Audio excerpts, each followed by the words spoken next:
हरे कृष्ण भक्तजनों, आप सभी को पूर्ण पुरुषोत्तम भगवान श्री कृष्ण जी के जन्म उत्सव की हार्दिक शुभकामनाएं। भक्त वत्सल भगवान श्री कृष्ण जी का जीवन संदेश परमानंद का वह स्रोत है जिसमें डूबकर इस भवसागर से भगवत धाम तक की यात्रा भगवान श्री कृष्ण जी की मोहक छवि और मुस्कान के समान ही सरल और मधुर हो जाती है। इस जीवन यात्रा को आनंद से भरने के अनेकों उदाहरण हमें भगवान श्री कृष्ण जी के जीवन से मिलते हैं। भगवान की भक्ति द्वारा दैहिक, दैविक और भौतिक तापों से मुक्ति और शांति प्राप्त होती है।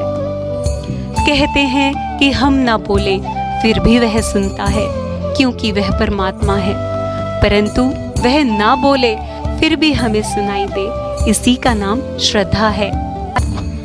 आज आपकी श्रद्धा और भक्ति को दृढ़ता प्रदान करने के लिए कथा पुंज की एकादशी व्रत कथा श्रृंखला में भाद्रपद महा, या जिसे हम ऋषिकेश महा भी कहते हैं, कि कृष्ण पक्ष की अजा नामक पुण्यदायिनी एकादशी या अन्नदा एकादशी का वर्णन करने का प्रयास करते हैं। अजा एकादशी कर्मों को क्षय करने के साथ साथ अन्नदान, भूमिदान, स्वर्णदान, अश्वमेध यज्ञ और तीर्थ स्थानों के दर्शन और स्नान आदि से भी अधिक पुण्य प्रदान करती है।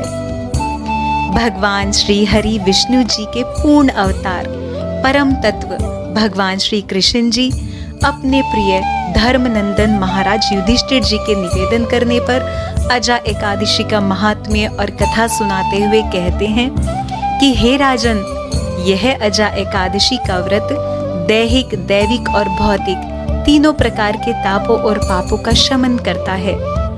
इस दिन भगवान ऋषिकेश का ध्यान और पूजन, व्रत पालन से मनुष्य अपने पाप कर्मों से मुक्त हो जाता है। मैं अजा एकादशी की पावन कथा कहता हूँ, अब ध्यान पूर्वक सुनिए।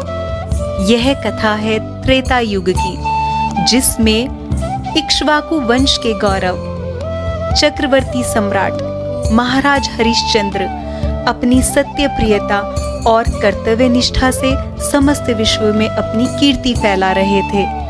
साहस, सत्य प्रियता और कर्तव्य परायणता का पाठ महाराज हरिश्चंद्र के जीवन से प्राप्त किया जा सकता है।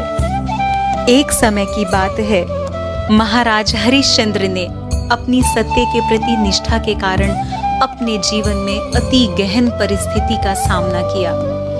एक बार महान ऋषि विश्वामित्र जी ने उनकी प्रसिद्धि सुनी और स्वयं उनकी परीक्षा लेने का निर्णय किया। महर्षि विश्वामित्र जी द्वारा रचित इस माया से महाराज हरिश्चंद्र जी ने स्वप्न में देखा कि उन्होंने अपना राजपाट महर्षि विश्वामित्र जी को दान स्वरूप दे दिया है। अगले दिन वास्तव में महर्षि विश्वामित्र जी उनकी सभा में पधारे। उन्हें देखकर प्रणाम करते हुए महाराज हरिश्चंद्र जी ने स्वप्न का स्मरण किया और स्वप्न में दिए गए अपने वचनों के अनुसार अपना राजपाट महर्षि विश्वामित्र जी को दान स्वरूप दे दिया। जब महाराज हरिश्चंद्र अपनी पत्नी महारानी तारा और प्रिय पुत्र रोहिताश के साथ महल से जाने लगे, तब जाते जाते महर्षि विश्वामित्र मंद मुस्कान लिए उन्हें याद दिलाने लगे कि दक्षिणा दिए बिना आपका दिया गया दान संपूर्ण नहीं है। ऐसा सुनकर महाराज हरिश्चंद्र जी ने कहा कि राजपाट के साथ राज का कोष भी अब आपका है, अतः आप स्वर्ण मुद्राएं ले सकते हैं। इस पर विश्वामित्र जी बोले कि हे राजन, राजपाट के साथ कोष भी आप दान कर चुके हैं, दान की गई वस्तु को दोबारा कैसे दान कर सकते हैं? तब महाराज हरिश्चंद्र जी ने विचार किया और अपनी प्रिय पत्नी, अपने प्रिय पुत्र और स्वयं को बेच दिया, परंतु अपने वचनों की मर्यादा को निभाया। धर्मात्मा महाराज हरिश्चंद्र जी एक चांडाल के यहाँ दास बन गए। सत्य को धारण किए हुए मृतकों के परिजनों से दाह संस्कार के बदले कर वसूली का कार्य करने लगे। उधर उनकी पत्नी महारानी तारा भी अपने पुत्र के साथ एक दासी बनकर माली के यहाँ काम करने लगी। समय के चक्र और परीक्षा की घड़ी ने महाराज हरिश्चंद्र को ऐसी विकट परिस्थिति में फंसाया कि उन्हें अपने पुत्र रोहिताश को भी खोना पड़ा, परंतु फिर भी वह कर्तव्य परायणता के मार्ग से नहीं हटे। शोक के सागर में डूबे हुए महाराज हरिश्चंद्र जी चिंता और दुख से व्याकुल थे। तभी ईश्वरीय कृपा से गौतम मुनीश्वर वहां पधारे। गौतम मुनि जी का हृदय उन्हें देखकर करुणा से छलक पड़ा। महाराज हरिश्चंद्र जी से बोले कि ब्रह्मा जी ने ब्राह्मण को परोपकार के लिए रचा है। आपकी व्यथा सुनकर मेरा हृदय द्रवित हो रहा है। मैं आपको एक उपाय बताता हूँ। भाद्रपद कृष्ण पक्ष में पुण्य प्रदान करने वाली अजा नामक एकादशी के व्रत का पालन कीजिए।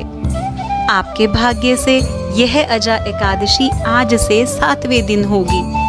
हे नृपोत्तम, उपवास करके रात्रि में जागरण करना। ऐसा करने से आपके पुण्य का उदय होने लगेगा। यह अत्यंत प्रभावशाली श्री हरि विष्णु जी का प्रिय व्रत है।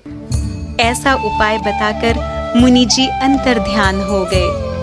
मुनीश्वर गौतम जी के कथनानुसार महाराज हरिश्चंद्र जी ने यह व्रत श्रद्धा और भक्ति के साथ विधि पूर्वक किया।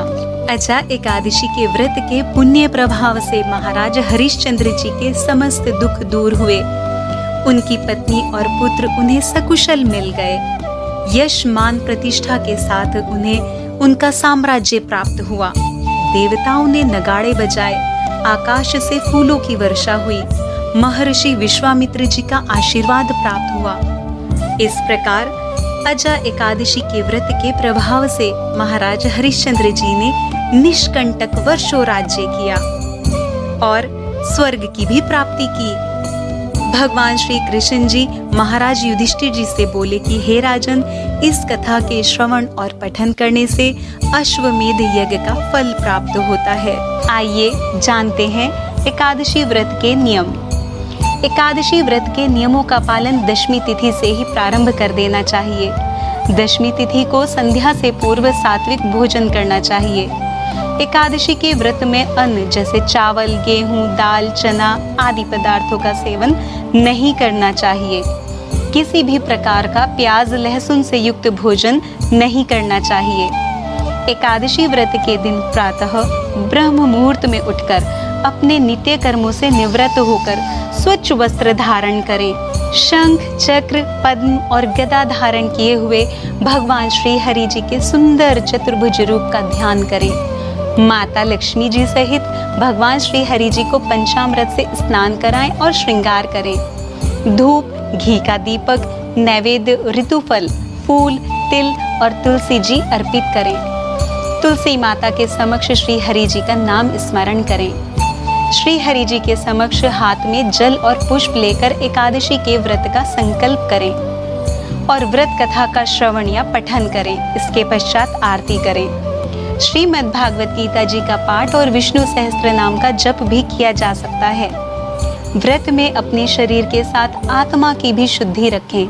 किसी से अप्रिय वचन ना बोलें। राग, द्वेष, ईर्ष्या, वासना, लोभ और निंदा का त्याग करें। हृदय की कठोरता को त्याग कर सुंदर निर्मल भाव धारण करें। संध्या के समय आरती, दीपदान, रात्रि जागरण और कीर्तन करें। आरती के पश्चात एकादशी का फलाहारी प्रसाद ग्रहण किया जा सकता है। अगले दिन अर्थात द्वादशी तिथि में व्रत पारण के नियत समय पर ब्राह्मण को दान और दक्षिणा देने के पश्चात ही अपने व्रत का पारण करें। यदि किसी कारण से आप व्रत नहीं कर पा रहे हैं तो भी एकादशी के दिन चावल का प्रयोग नहीं करना चाहिए। यदि हमारा यह प्रेम पूर्वक प्रयास आपके हृदय में भक्ति रस की अनुभूति को दृढ़ करने का प्रयास करता है तो कृपया इस श्रृंखला को बनाए रखकर पुण्य का लाभ करें। कथा रस को अपने स्नेही जनों में भी बांटें और कथापुंज चैनल को सब्सक्राइब, वीडियो को लाइक और शेयर अवश्य करें। आपकी प्रसन्नता की कामना के साथ हरे कृष्ण।